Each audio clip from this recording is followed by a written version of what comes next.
Das ist Berlin. Bin ein Berliner. Ist weit und wie es lacht. We continue My Berlin with our guest Sebastian Bieniek. He grew up in Poland and nowadays he's one of Berlin's best-known conceptual artists. We meet him in his studio, which is located in Friedrichshain, one of Berlin's most alternating districts. I know there will come a phase. These are, but I don't know which. And until I don't... We are here to find out what connection he has to our capital.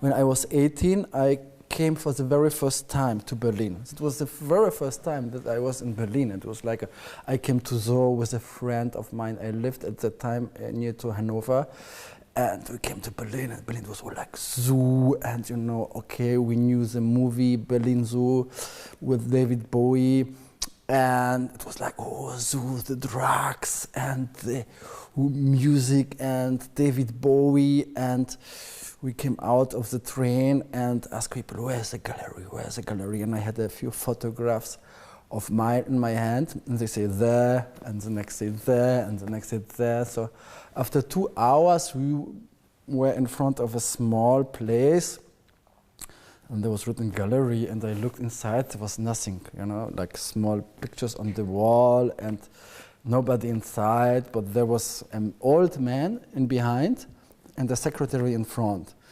I sat down, I said, hello, I'm coming from a village near to Hanover. I want to be an artist, can you check my work? I said, oh, no, please not. So he wasn't very happy. No, because the galleries never are, because, you know, like 100 people come. And then he checked it. He said to me, you know, better you go out, you find a girl, you make a lot of kids, and you make a normal job. But if you don't do it, come in 5 years back to me. And I didn't do like he did, and I think that was wrong. But later I realized that this man was Rudolf Springer, who unfortunately died a few years later, but he was the Berlin gallerist legend. Rudolf Springer died 2009 after he turned 100 years old. He was the manager of Berlin's first gallery after the Second World War. The gallery was called Gerd Rosen. It opened on the 9th of August in 1945 and was located on the west side at the Kurfürstendamm 215. The gallery closed 1962, and what remained is a memorial plaque on the facade. I never wanted to become artist, and people think that I have a lot of passion for art. I don't have passion for art at all, really, at all. I would like to have another job, to make something else. Unfortunately, I never had the choice, so I always came back, always in my life I came back to the position, okay, I'm an artist, I have to do it. Planned or not planned, Sebastian created an image and his work is much in demand. To enjoy the beginning of the fall, Sebastian suggested to have a walk through the Mauerpark. It has been almost 10 years since he came here the last time. So you haven't been here in almost 10 years. Do you think it has changed? Is it the same place like it was before? It changed a little, because when I lived here there was no Flohmarkt, which is now very huge, and I think the biggest Flohmarkt in Berlin. Mm-hmm. The flea market. Yes, the flea market, and there was a lot of people, and it was more silent, and I think that especially because of the Flohmarkt, because you have now also pubs around this area, coffees, and it was less crowded. Less crowded, yes. And also, I don't know why, but this was cutted. This is strange that it's not. It's the first time that it looks a little bit forgotten at the same time. Do you actually know some of the history of the Mauerpark here in Berlin? No, tell me. No. I don't know that much, but I definitely know before in the 1800s it wasn't even part of the city, and then later The park on is located on the grounds along the former East German border to West Berlin that made up the Berlin Wall. The wall split Berlin from 1961 to 1989 into two halves. Here, around the area of the Mauerpark, the central memorial site of the Berlin Wall is located.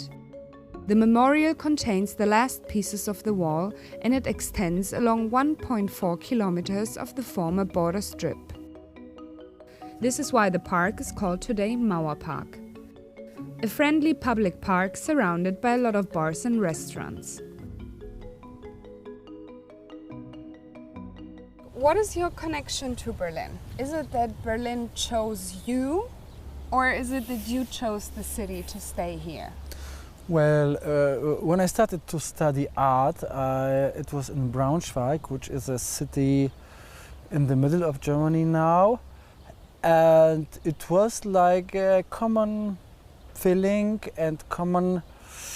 Yes, everybody knew that you have to go at a certain point to Berlin, and everybody I have studied with is living now in Berlin, so it was like a rule. I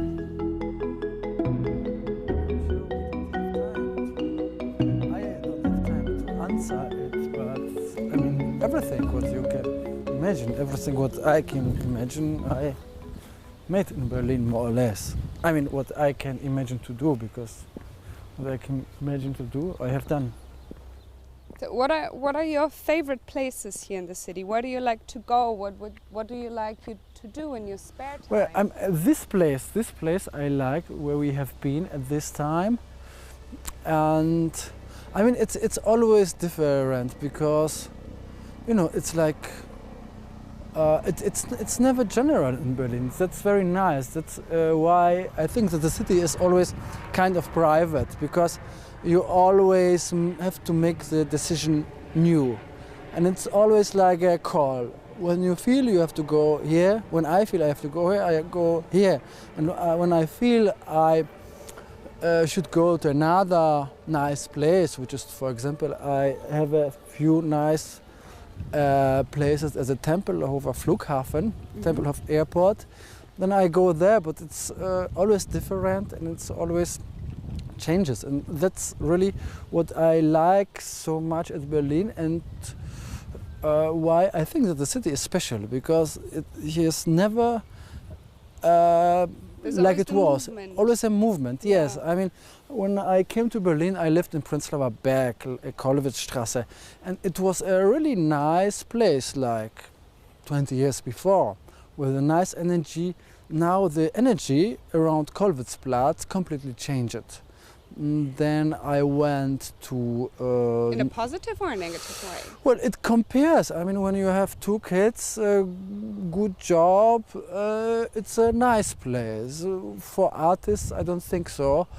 Then I moved to Kreuzberg. I think Kreuzberg was, in a way, very nice place to artists. But for me, it's time to move again, so I think that I will move. I'm actually planning to move to Friedrichshain again. Where your so studio is as well. because my area. studio is there, yes, and because I just want to keep it together, just not to. So you like the changes, not only in your work, but as well in your private life? Well, if you ask me, I would say I don't like, but I have to do, or I mean, it makes sense, or it's time to make changes. I think that it's something very interesting and it's something mythological in this, because why do people change? Why do people believe that something new is necessary? You know, it's very interesting, because it's like what we had before. It's always the one eye that wants to go out. You think there's something in common? Yes, I think so. Yes, you know, in South America, was a culture where in South America it was common that people made cities and left the cities to build another city, and nobody knew why they left it. But in a way it makes sense, because we do it also, that we build city and move away just because we want to build a new city, because we want to do something, because we want to create a job for ourselves. So I think it's also a lot about Berlin, that people do things because they want to create jobs for themselves. And for me as an artist, of course, I need to create always a job for myself, and always the surrounding of mine, my flat, what I see for every day is also inspiration for me. So if I want to change my work, I have to change the inspiration.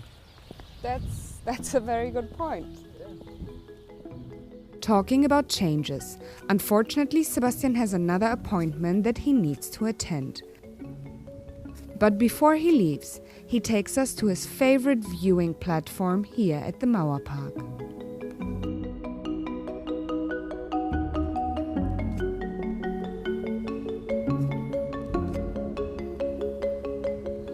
Unfortunately, we are already at the end of our episode My Berlin with Sebastian Bieniek. I was very happy to have the opportunity to present you this very famous and super artist here in Berlin. I hope I'm going to see you in the next episode of My Berlin. Es ist Berlin, wie es weint und wie es lacht. Ich bin ein Berliner.